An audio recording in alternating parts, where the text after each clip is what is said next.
Dalam dunia sepak bola, uang biasanya berbicara. Sejarah menentukan dan logika hampir selalu menang. Tapi di satu musim semua aturan itu hancur. Semua logika dibantah oleh satu tim kecil dari kota yang bahkan banyak orang tak tahu letaknya di peta. Leicester City, klub sederhana dari Inggris. Bertahun-tahun mereka hidup di bayang-bayang klub besar. Pada tahun 2008 mereka bahkan terjun ke divisi 3 Liga Inggris. Sebuah tempat yang biasanya mengubur mimpi selamanya. Tapi Leicester tidak mati, mereka bangkit perlahan, diam-diam dan penuh luka. Tahun 2010 seorang pengusaha asal Thailand bernama Vichai Srivadhana Prabha datang membawa harapan baru. Ia tidak berjanji muluk-muluk, hanya satu hal, bahwa Leicester akan bermimpi lagi. 4 tahun kemudian mimpi itu membawa mereka kembali ke Premier League. Namun dunia tetap menertawakan mereka.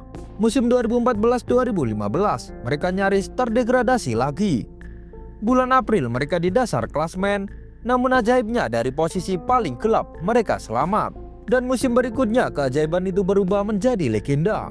Pelatih baru datang, Claudio Ranieri, yang sebelumnya bahkan diremehkan banyak orang. Tapi Ranieri tidak peduli. Ia membangun sesuatu yang tak bisa dibeli oleh uang. Itu adalah rasa percaya. Di bawahnya seorang pekerja pabrik bernama Jamie Vardy menjelma menjadi mesin gol.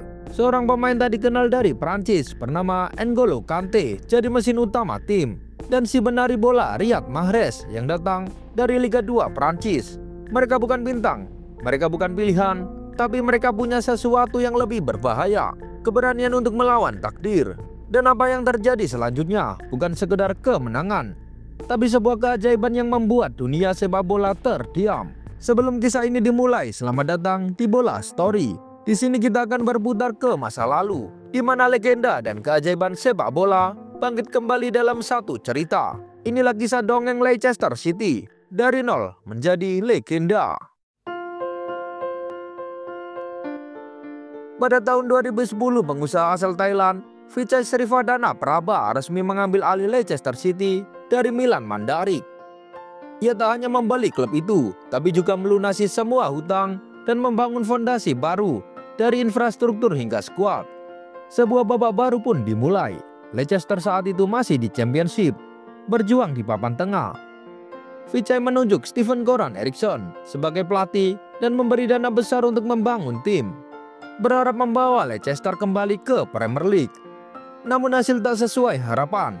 Di musim 2011-2012, performa buruk membuat Eriksson dipecat setelah 13 laga. 3 minggu kemudian, Nigel Pearson, pelatih lama yang sebelumnya membawa Leicester promosi dari Liga 3 ke Championship, dipanggil kembali.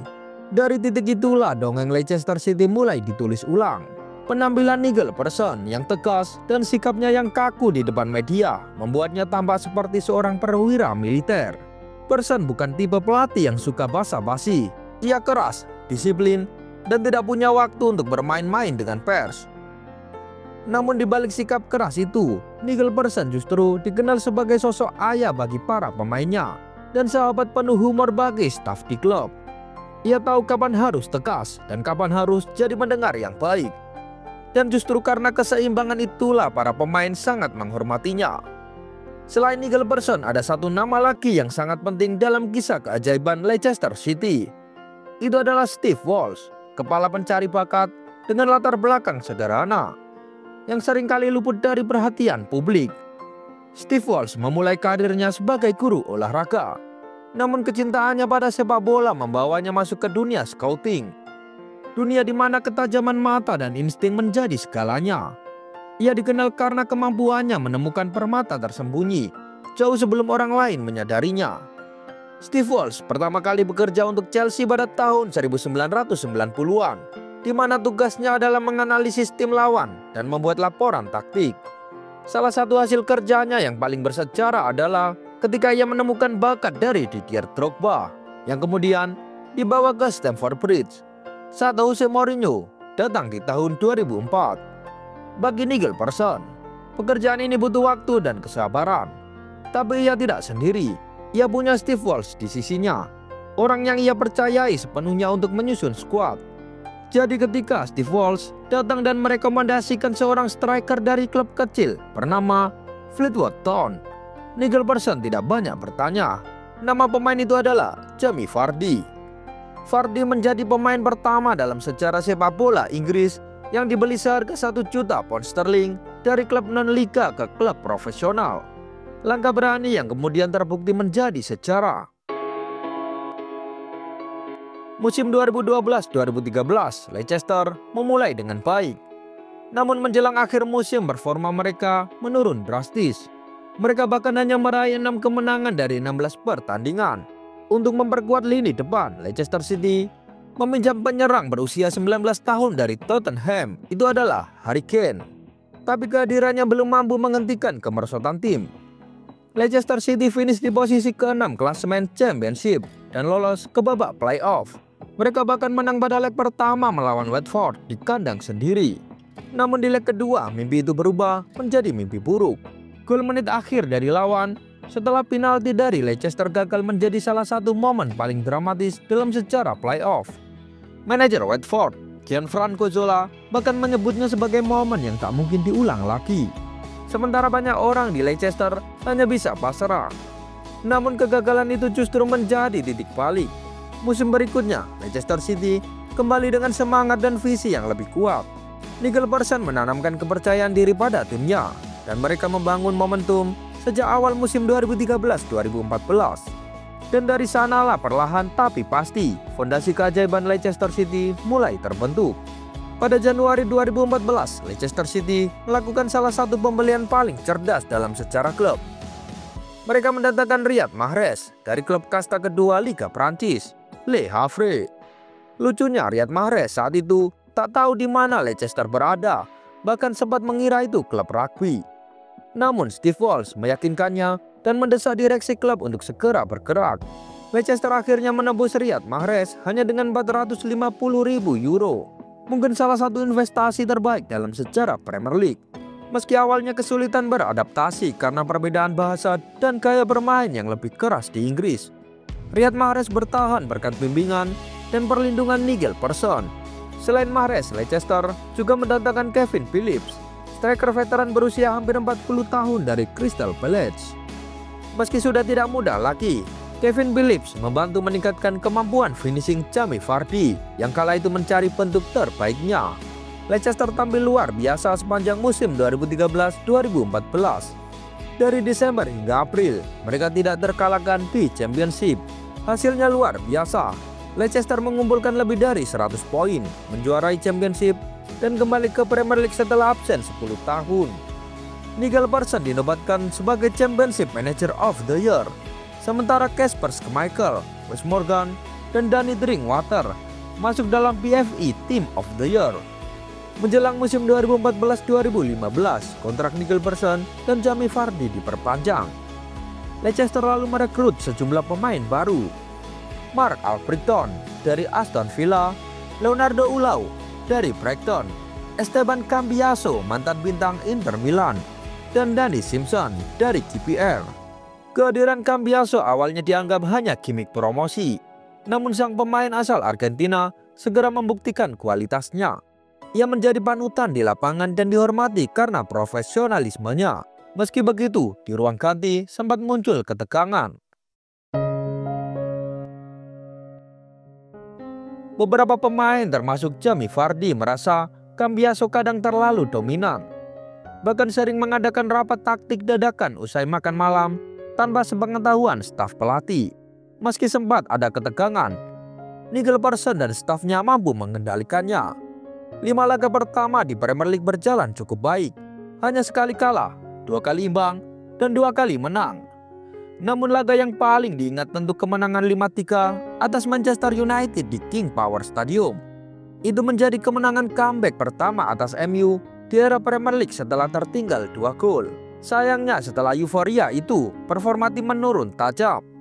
Setelah 29 pertandingan, Leicester hanya mengumpulkan 19 poin, terbenam di dasar klasemen. Tekanan pun semakin besar. Pada 7 Februari 2015, Nigel Pearson bersitegang dengan pemain lawan, James McArthur, saat kalah 0-1 dari Crystal Palace. Ia sempat dipecat namun hanya beberapa jam kemudian dikembalikan ke posisinya. Nicholson juga sering terlibat insiden dengan media. Di bulan April seolah ada saklar yang digeser dan segala sesuatu berubah. Leicester mulai memenangkan pertandingan. Semuanya dimulai dari kemenangan melawan West Ham United, di mana pemain bintang Leicester, Esteban Cambiaso, mencetak gol di awal pertandingan. Dan Andy King mendapatkan gol telak untuk memberikan Leicester kemenangan 2-1. Lalu pekan berikutnya Jamie Vardy mencetak gol dramatis di menit akhir untuk menyelesaikan comeback 3-2 melawan West Bromwich Albion. Kemenangan 2-0 atas Swansea City mengangkat Leicester keluar dari dasar Premier League sebelum Jamie Vardy mencetak satu-satunya gol dalam pertandingan melawan Burnley FC untuk menyelesaikan rangkaian 4 kemenangan beruntun dan membuat Leicester keluar dari zona degradasi untuk pertama kalinya sejak November. Tapi kemudian The Fox kembali tergelincir dengan kekalahan 2-1 dari Chelsea, dan tekanan akhirnya membuat Nicholson meledak. Dalam sebuah konferensi pers, ia menyebut seorang jurnalis sebagai burung unta yang bodoh. Mengatakan, jika kamu belum tahu jawaban dari pertanyaan itu, maka saya pikir kamu burung unta. Kepala kamu pasti di dalam pasir. Apakah kamu cukup untuk memasukkan kepala kamu ke dalam pasir? Meski saya curiga jawabannya tidak. Namun kemarahan burung unta ini tampaknya memberi energi baru ke Leicester, yang kemudian menghancurkan Newcastle United 3-0 dan mengalahkan Southampton 2-0. Setelah itu hasil imbang melawan Sunderland dan mengejar QPR 5-1 untuk menyelesaikan musim dengan posisi ke-14. Mereka menyelesaikan apa yang disebut sebagai penyelamatan terbesar dalam sejarah Premier League dari degradasi. Dan pencapaian itu begitu luar biasa hingga striker Jamie Vardy yang beberapa tahun sebelumnya belum menjadi profesional mendapatkan panggilan tak terduga ke tim nasional Inggris. Dan entah bagaimana, hanya dalam 2 bulan tanpa bawa keberuntungan telah berbalik ke Leicester City. Sejak Vichai Srivadhana Prabha menjadi pemilik klub, para biksu dari Thailand secara rutin datang ke stadion untuk memberkati para pemain sebelum laga besar. Musim itu ditutup dengan tenang.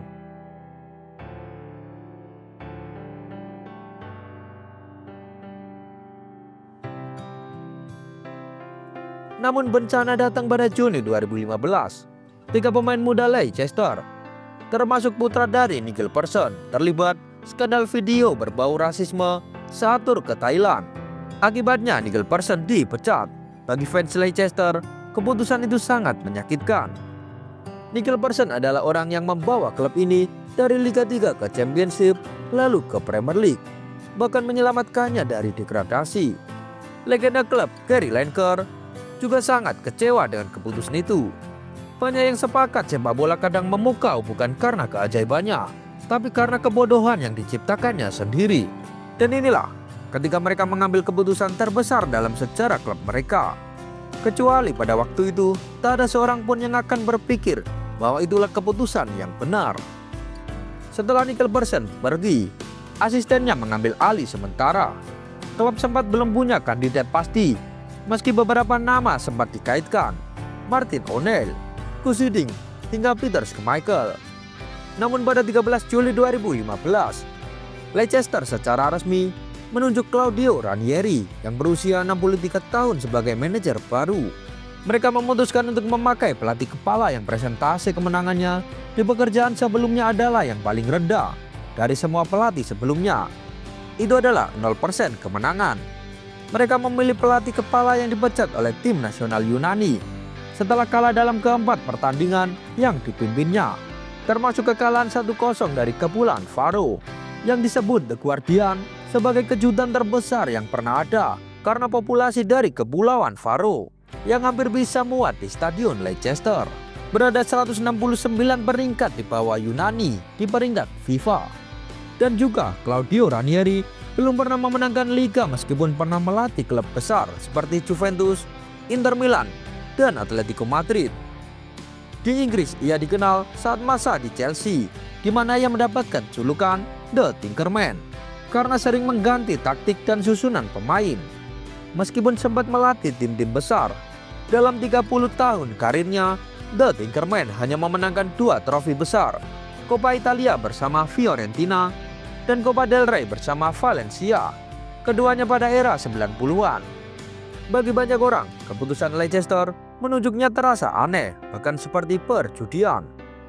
Ranieri punya reputasi sebagai pria yang ramah, sopan, dan baik hati. Sangat kontras jika dibandingkan dengan Nigel Pearson yang keras dan berapi-api. Tapi akankah itu menjadi kepribadian yang tepat untuk apa yang banyak orang anggap akan menjadi pertarungan zona degradasi? Para analisis langsung ramai-ramai mengecam pilihan itu, termasuk The Guardian yang menyebut penunjukan Ranieri membingungkan. Jika tujuannya adalah menjaga mereka di Premier League, mungkin mereka memilih orang yang salah. Dalam konferensi pers perdananya, Ranieri membuat kejutan. Bukan karena bahasa Inggrisnya yang kini lebih lancar, melainkan karena pernyataannya. Aku tidak ingin mengubah terlalu banyak. Aku hanya ingin memberi sentuhan dengan caraku sendiri. Pada musim panas tahun 2015, transfer Leicester City saat itu tampak jauh dari kata meyakinkan. Mereka mendatangkan Christian Fuchs, bek asal Austria yang baru pulih dari cedera lutut panjang. Di lini belakang, mereka juga mempermanenkan transfer Robert Hood setelah sebelumnya tampil solid bersama Wes Morgan saat masa peminjaman di musim sebelumnya. Untuk menggantikan Esteban Cambiaso di lini tengah, Leicester merekrut N'Golo Kante, gelandang yang saat itu hampir tidak dikenal. Didatangkan dari klub Prancis SM Caen, Kante direkrut karena kemampuan luar biasanya dalam merebut bola. Sementara di lini depan, mereka mendatangkan striker Jepang Shinji Okazaki dari Mainz dengan biaya sekitar 7 juta euro. Total belanja Leicester sekitar 20 juta euro, angka yang sangat kecil untuk ukuran klub yang berlaga di Premier League. Dan dengan perekrutan yang dianggap biasa-biasa saja, para pengamat kembali menempatkan Leicester sebagai kandidat kuat degradasi. Taruhan untuk mereka menjuarai liga adalah 5.000 banding 1. Tapi justru dari peluang yang mustahil itulah lahir salah satu musim paling ajaib dalam sejarah sepak bola. Musim 2015-2016 dimulai. Laga perdana Leicester City menghadapi Sunderland, sesama tim yang juga diprediksi bakal turun kasta. Namun semua orang terkejut. Leicester menang 4-2. Jamie Vardy membuka keunggulan, Riyad Mahrez mencetak 2 gol, dan Okazaki tampil impresif. Tapi kemenangan itu tidak terlalu diperhatikan media. Yang justru mencuri perhatian adalah skandal Jamie Vardy seminggu kemudian. Sebuah video dirinya di kasino menggunakan kata bernada rasis tersebar luas. Karir Premier League-nya hampir tamat di sana. Namun Claudio Ranieri dengan bijak menangani situasi itu. Jamie meminta maaf kepada semua orang. Dia tahu itu kesalahan besar, tapi dia adalah pekerja keras dan contoh bagi rekan setimnya. Dukungan itu terbukti tepat. Vardy bangkit yang memang gagal mencetak gol melawan West Ham. Tapi Okazaki mencetak gol pertamanya di Premier League dan Mahrez kembali menambah gol, membawa Leicester meraih 2 kemenangan dari 2 laga pertama. 2 hasil imbang melawan Tottenham dan Bournemouth diikuti kemenangan comeback 3-2 atas Aston Villa serta hasil seri 2-2 melawan Stoke City. Leicester tak terkalahkan dalam 6 pertandingan pertama. Namun rekor itu akhirnya putus saat mereka kalah telak 5-2 dari Arsenal. BBC menulis bahwa pertahanan Leicester begitu rapuh dan bila terus seperti itu mereka akan segera meluncur turun di klasemen. Saat itu mereka memang belum pernah mencatatkan clean sheet dan kebobolan rata-rata 2 gol per laga. Claudio Ranieri menyadari, kami belum selevel dengan tim besar, kami harus lebih kuat bertahan. Untuk memotivasi para pemain bertahan, Claudio Ranieri mengumumkan janji sederhana tapi sangat ikonik. Kalau kita bisa clean sheet, saya belikan pizza untuk semua pemain. Taktik Leicester juga menarik. Alih-alih bermain menyerang seperti tim besar lainnya, Claudio Ranieri menggunakan formasi klasik 4-4-2. Satu striker biasanya Okazaki turun membantu lini tengah, sementara Vardy bermain di garis terakhir pertahanan lawan, menunggu momen untuk berlari melewati jebakan offside. Mereka tidak mendominasi penguasaan bola, rata-rata hanya 43%. Tapi mereka terbaik di liga dalam hal intercept dan perebutan bola, serta kedua terbaik dalam jumlah tackle sukses. Strateginya sederhana tapi efektif. Bertahan dengan garis belakang yang dalam untuk memaksimalkan kekuatan udara dari Wes Morgan dan Robert Hood. Lalu memanfaatkan kecepatan luar biasa dari Jamie Vardy, Jeff Skulp, dan Mark Albrighton di serangan balik. Dan semua itu dirangkai oleh kecerdasan Riyad Mahrez sang maestro dengan operan jarak jauh yang terus-menerus menemukan Vardy dengan umpan-umpan mematikan. Jika Leicester mencetak gol lebih dulu, mereka akan langsung bertahan rapat dan menunggu lawan panik, lalu menghukum mereka lewat serangan balik cepat. Sederhana tapi sangat efisien. Namun kekalahan dari Arsenal membuat Leicester turun ke posisi ke-6 klasemen, dan tidak ada yang mengira mereka akan finish lebih tinggi dari papan tengah.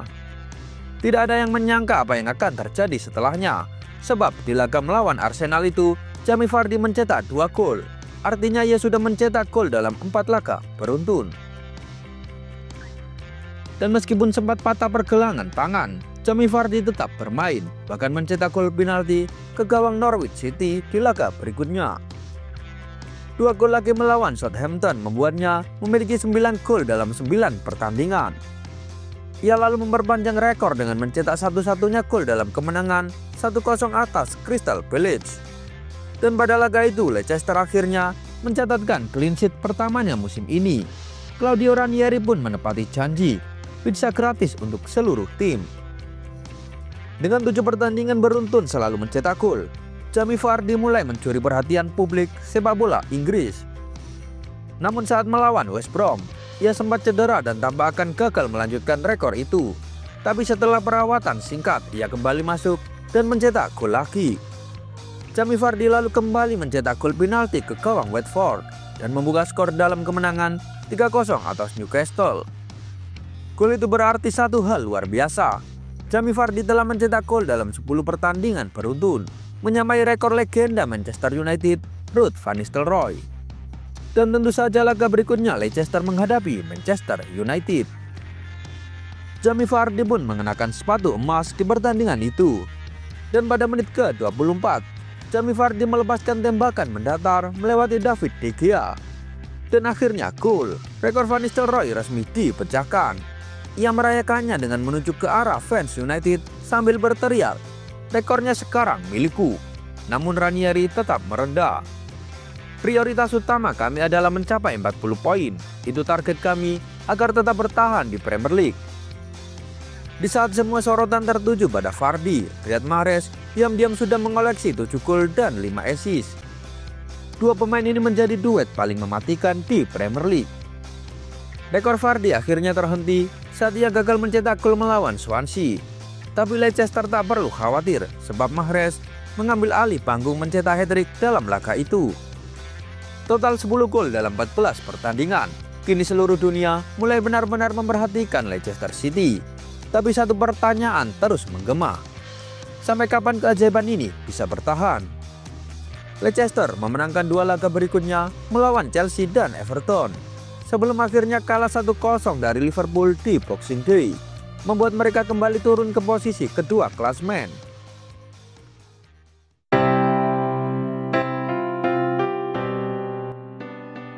Momen setelah Natal dikenal sebagai periode yang menentukan di sepak bola Inggris, di mana jadwal pertandingan datang silih berganti dan menguji ketangguhan setiap tim. Namun Leicester seolah lupa bagaimana caranya mencetak gol. Mereka bermain imbang tanpa gol dalam 2 laga beruntun, sebelum akhirnya menang tipis 1-0 atas Tottenham dan bermain 1-1 melawan Aston Villa. Hanya 1 kemenangan dari 5 pertandingan.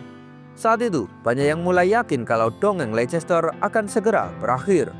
Bahkan Gary Lineker, legenda sekaligus fans sejati Leicester, percaya mereka akan segera terjatuh dari papan atas klasemen. Ia bahkan berjanji akan membawakan acara Match of the Day hanya dengan pakaian dalam jika Leicester benar-benar menjuarai liga. Karena menurutnya peluang mereka adalah 0. Namun Leicester kembali menemukan ritme kemenangan. Mereka mengajar Stoke City 3-0. Lalu di laga berikutnya menghadapi Liverpool, Jamie Vardy mencetak 2 gol.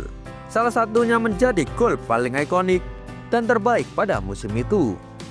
Jamie Vardy berlari mengejar bola, melihat peluang, lalu tanpa berpikir 2 kali melepaskan tembakan luar biasa dari jarak jauh. Gol yang membuat seluruh stadion bergemuruh. Meski begitu, peluang Leicester menjuarai Liga masih dianggap sangat kecil. Dari 5.000 banding 1 di awal musim, kini mereka baru dianggap memiliki kemungkinan 5% untuk juara. Hanya sedikit yang benar-benar percaya keajaiban ini bisa menjadi nyata. Namun keajaiban itu terus berlanjut. Dalam pertandingan melawan rival utama mereka, Manchester City, bek Robert Hood membuka keunggulan lebih dulu. Riyad Mahrez menambah gol kedua dengan aksi brilian. Dan Robert Hood kembali mencetak gol untuk memastikan kemenangan 3-1 di Etihad Stadium. Kemenangan itu membuat Leicester unggul 5 poin di puncak klasemen. Laga berikutnya melawan Arsenal berjalan dramatis. Jamie Vardy kembali mencetak gol lewat penalti, tapi Theo Walcott menyamakan kedudukan, dan di detik-detik terakhir Danny Welbeck mencetak gol kemenangan bagi Arsenal di menit ke-95. Tekanan mulai meningkat. Dalam laga berikutnya melawan Norwich, Leicester tampak kesulitan sepanjang pertandingan, tapi akhirnya mampu mencetak gol kemenangan di menit-menit akhir setelah bermain imbang dengan West Brom. Mereka memenangkan 5 pertandingan beruntun tanpa kebobolan satupun. Claudio Ranieri menepati janjinya mentraktir pizza untuk seluruh tim, hadiah yang mungkin membuatnya cukup bangkrut. Karena Leicester yang awalnya memiliki pertahanan terburuk di Liga, kini menjadi tim dengan pertahanan terbaik kedua. Namun rentetan kemenangan itu terhenti saat mereka bermain imbang 2-2 melawan West Ham. Dalam laga itu, Jamie Vardy dikartu merah karena dianggap melakukan diving. Kapten Wes Morgan menyebut wasit tidak memahami situasi dengan benar. Tapi absennya Vardy tidak berarti berakhirnya pesta Leicester. Tanpa sang bintang, mereka justru menghancurkan Swansea 4-0 dan bermain imbang 1-1 dengan Manchester United.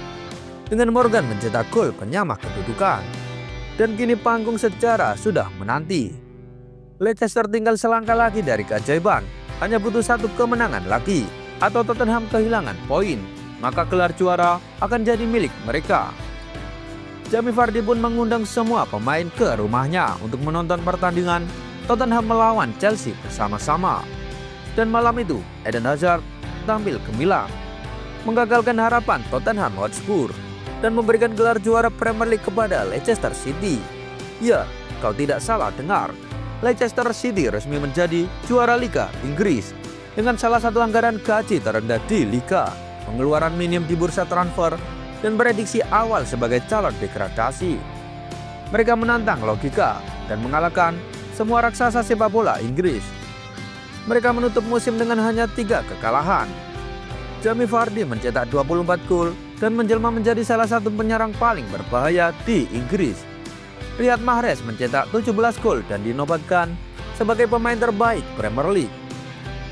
Dan N'Golo Kante, sang pahlawan, tanpa banyak bicara, ini diakui sebagai salah satu gelandang bertahan terbaik dunia. Jika kalian menonton kisah ini dari awal, kalian pasti sepakat Nigel Pearson adalah alasan pertama mengapa dongeng ini bisa terjadi.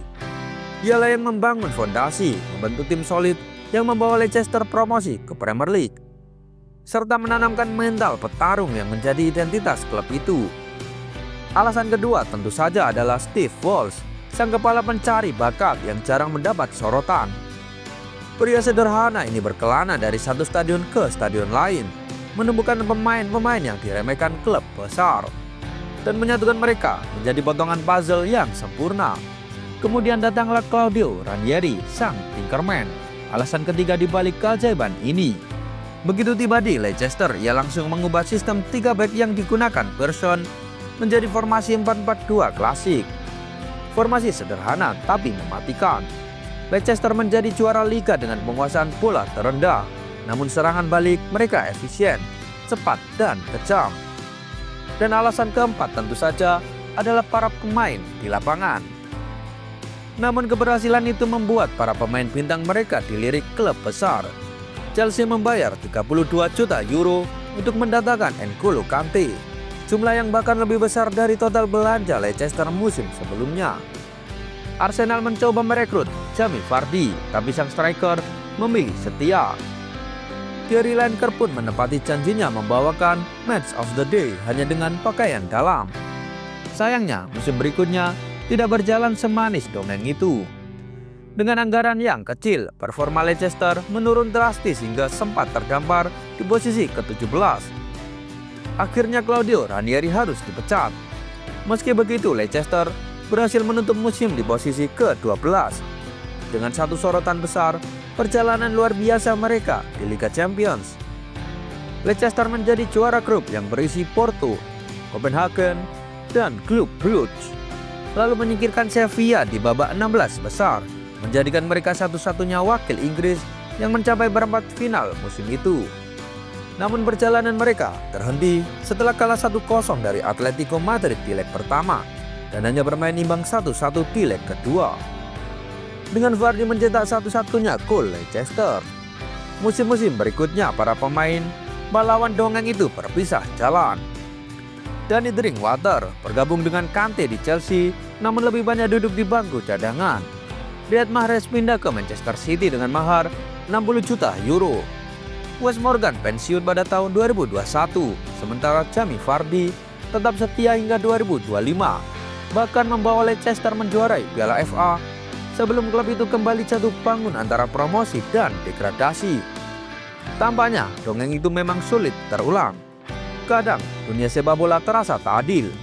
Tim kecil selalu dianggap hanya pelengkap. Pemain tanpa nama sering dilupakan, dan mimpi seringkali ditertawakan. Tapi Leicester membalikkan semua itu. Dari ruang ganti yang sederhana, dari skuad yang pernah dianggap tak punya harapan, lahirlah sesuatu yang jauh lebih besar dari sekedar trofi. Sebuah keyakinan bahwa kerja keras, kebersamaan, dan keberanian bisa menaklukkan segalanya. Jamie Vardy yang dulu bermain di Liga Amatir, Riyad Mahrez yang datang dari Divisi 2 Liga Prancis, N'Golo Kante yang tubuhnya kecil tapi hatinya sebesar satu stadion. Dan semua para punggawa Leicester, mereka semua menulis bab yang sama. Bab yang membuktikan bahwa keajaiban itu nyata. Dan ketika malam itu tiba, saat seluruh dunia menyadari bahwa Leicester City adalah juara Inggris, waktu seakan berhenti. Air mata, tawa, dan rasa tak percaya menyatu menjadi satu. Karena untuk pertama kalinya dongeng itu tidak hanya diceritakan, tapi benar-benar terjadi. Inilah kisah tentang mereka yang tak pernah menyerah, tentang mereka yang berlari melawan nasib dan mengubah mimpi kecil menjadi legenda abadi. Dari kota kecil yang bahkan tidak semua orang bisa eja dengan benar, lahir juara yang menggetarkan dunia. Dan mungkin itu juga jadi pengingat buat kita semua, bahwa tidak peduli seberapa berat jalan yang kau lalui, selama kau percaya, selama kau terus berlari, keajaiban itu mungkin saja sedang menunggumu di ujung jalan. Jadi kalau kamu pernah bermimpi, sekecil apapun itu, ingatlah kisah Leicester City. Karena mereka bukan hanya juara Premier League, mereka adalah bukti hidup bahwa ketidakmungkinan itu bisa terjadi. Bagaimana menurut kalian? Tulis pendapatmu di kolom komentar. Dan jangan lupa subscribe Bola Story, karena masih banyak kisah yang akan membuatmu percaya sekali lagi bahwa dalam sepak bola dan dalam hidup tidak ada yang mustahil jika kau selalu percaya.